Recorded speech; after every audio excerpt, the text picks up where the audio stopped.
Tuan-tuan boleh faham tak tu? 3 je. Kita ambil tarekat ni menuju itulah. Mudah-mudahan Allah Ta'ala tingkatkan ilmu kita kepada makrifah. Imam Ghazali kan ilmunya melaut, dia bertarekat, ya, berzikir, sehingga beliau boleh ajar kita zikir. Cuba bacalah dalam kitabnya Ikhya. Macam mana nak berzikir, syarat-syarat berzikir, mesti ada guru, apa zikir yang dibuat, semua ada. Kalau Imam Ghazali tidak bertarekat, takkan dia boleh nasihat gitu, tak boleh. Tuan-tuan dan puan sekalian, akhir sekali lah, ya.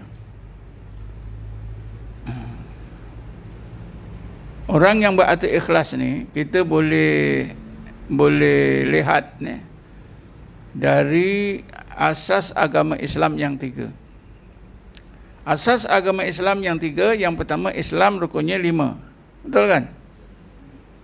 Kemudian yang kedua iman rukunnya 6. Kemudian yang 3 ialah ihsan. Di mana Rasulullah menegaskan al-ihsan an ta'budallaha ka'annaka tarahu fa in lam takun tarahu fa innahu yaraka. Inilah asas agama Islam. Kalau kita mau melihat orang yang hatinya dijadikan oleh Allah hati yang ikhlas, amalannya ikhlas, ialah mereka yang sampai ke tingkat ihsan. Kalau seorang mukmin, kalau umat Nabi Muhammad ni dia sampai kepada tingkat Islam, hakikat Islam, dia menjadi seorang muslim, bilangan banyaknya dipanggil muslimin. Kalau perempuan muslimat atau muslimun, muslimin, muslimun, muslimat. Ini gulungan ini, di tingkat ini hati belum ikhlas.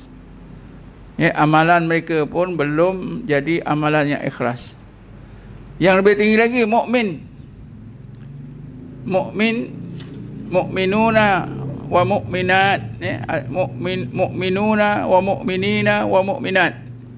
Ini pun belum. Tapi lebih baik daripada tingkat Islam. Mukmin ini lebih baik daripada muslim. Bila sampai ke tingkat ihsan menjadi seorang muhsin, bilangan banyaknya muhsinin, muhsinun, inilah orang yang artinya bersifat ikhlas. InsyaAllah amalannya pun menjadi amalan yang ikhlas. Tingkat ihsan. Kan senang, Siapa yang berarti ikhlas? Mereka yang sampai ke tingkat ihsan. Habis.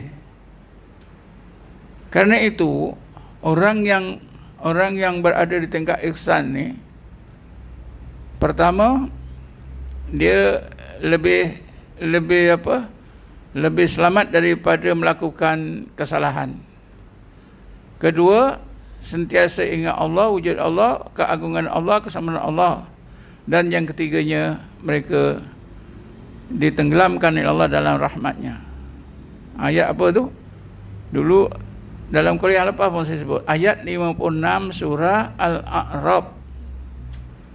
Bismillahirrahmanirrahim. Wala tufsidu fil ardi ba'da islahiha wad'uhu khaufan wa tam'a inna rahmatallahi qaribum minal muhsinin. Betul? Ada? Surah Al-A'raf ayat 56. Ada. Wala tufsidu fil ardi ba'da islahiha wad'uhu khaufan wa tam'a inna rahmatallahi qaribum minal muhsinin. Itu kan hari itu saya dah terangkan ayat ini kita boleh bahagikan pada 3 bahagian. Bahagian pertama, wala tufsidu fil ardi ba'da islahiha. Kamu jangan buat kerosakan, buat dosa ketika hidup di dunia ini, zahir dan batin, kecil atau besar. Caranya macam mana nak selamat daripada dosa? Wad'uhu khaufan wa tam'a. Ingat namanya, ingat kewujudannya, ingat uluhiyahnya, keagungannya, hati kita takut kepada Allah, dan ingat rububiyahnya atau kesamaannya, hati kita hanya tawakal bergantung kepada Allah. Selamat kita.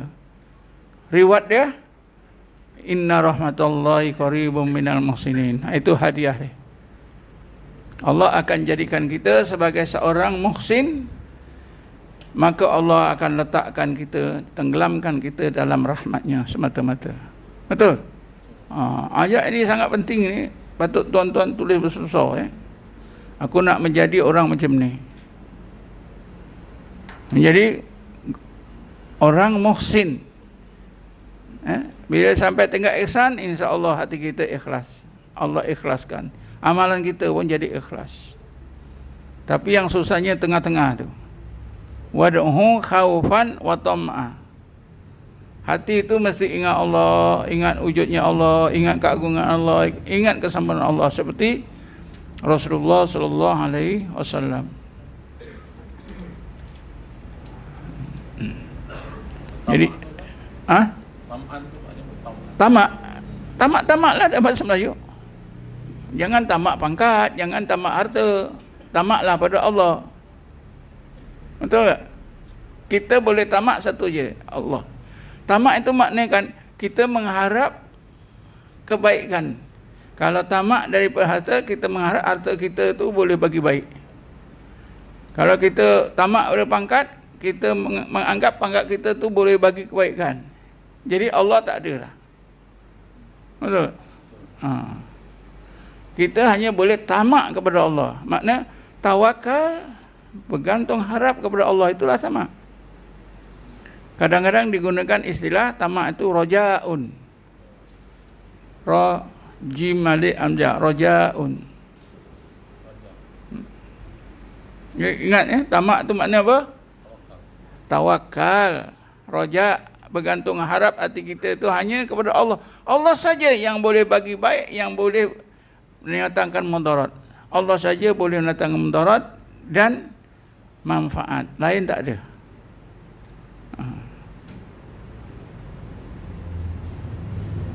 Sebab itu bergantung harap pada amal tu jadi cacat. Cacat. Sebab amal ibadat itu ialah makhluk. Kita jadikan pergantungan hati kita. Dan Allah kat mana? Ialah kita, Allah juga kita kata gitu, tapi dalam keadaan tak sedar berlakulah apa yang dinamakan syirik khafi. Kan saya sudah sebutkan ya, orang-orang sufi nak bagi tahu kita untuk menyedari syirik khafi ini sangat susah. Untuk kita sedar, untuk kita tahu berlakunya syirik khafi pada diri kita ni, apa dia? Sangat susah. Tugas yang sangat sukar. Ulama tasawuf Ibnu Ajibah dalam kitab Iqadul Imam, dia gambarkan begini. Dia kotkanlah kata-kata seorang ulama. Kalau kita nak cari syirik khafi berlaku pada diri kita, samalah juga kita mencari bekas tapak semut yang kecil berwarna hitam yang berjalan di atas batu yang berwarna hitam. Batu itu terletak di dalam gua yang paling gelap dalam malam yang paling gelap. Boleh? Tak ada lampu. Semutnya pun kita tak nampak. Kita dilantik. Kau masuk gua ni tanpa lampu, ada semut seekor tadi lalu atas batu hitam ni. Engkau cuba kesan. Kaki dia hitam. Ya, semut tu hitam, tentulah hitam. Di atas batu yang hitam. Di batu itu dalam gua yang paling gelap. Kemudian masa itu malam yang paling gelap. Boleh jumpa? Tak boleh. Macam itulah ibarat kita nak sedar berlakunya syirik khafi atau tidak. Itu macam mana nak kesan dia tuan? Itulah tadi, tawakal aja pada Allah, pandang Allah. Siapa yang pandang Allah saja, insya-Allah Allah selamatkan.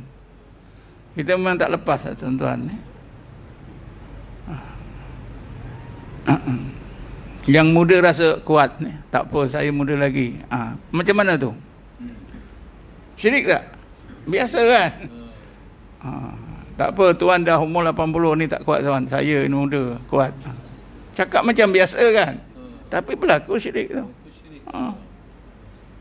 Maknanya kalau dia kata kuat, Allah kuat, ada dua yang kuat. Memang susah. Tapi kalau kita ingat Allah, wujudnya Allah, Jalal dan Jamal atau keagungan dan kesempurnaan, betul-betul kita dikurniakan oleh Allah makrifah. Kalau berlaku syirik hafi ini, maka Allah ingatkan kita. Kita taubatlah. Ada satu ayat ni, innal ladzina taqau idza massahum ta'ifun minas syaitani tadzakkaru fa idzahum mubsirun. Sesungguhnya orang yang benar-benar bertakwa kepada Allah, bila ditimpa oleh satu-satu tipu daya syaitan sehingga melakukan kejahatan, tadzakkaru, dia akan ingat Allah. Dah syirik.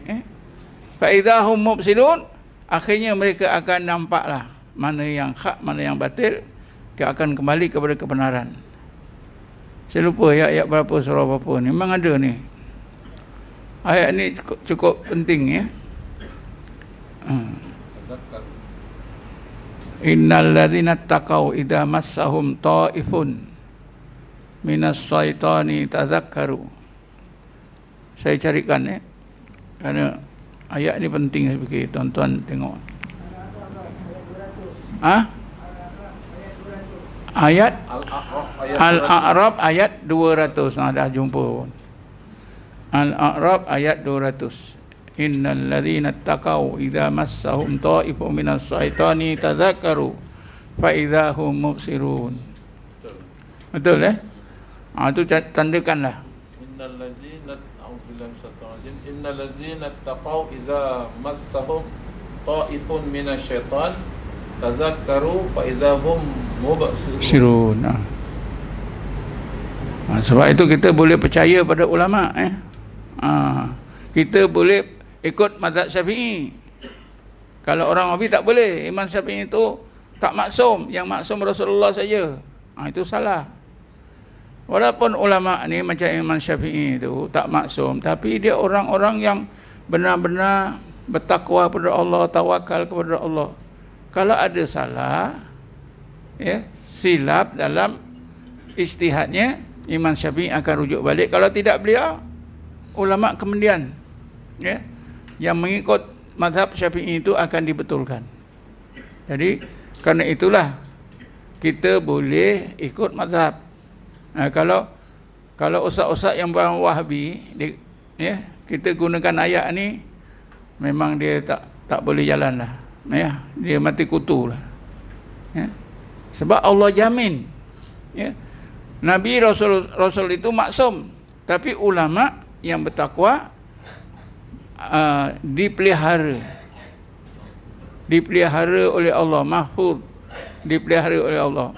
Maknanya kalau lakukan kesalahan akan dapat kesedaran, tazakkaru.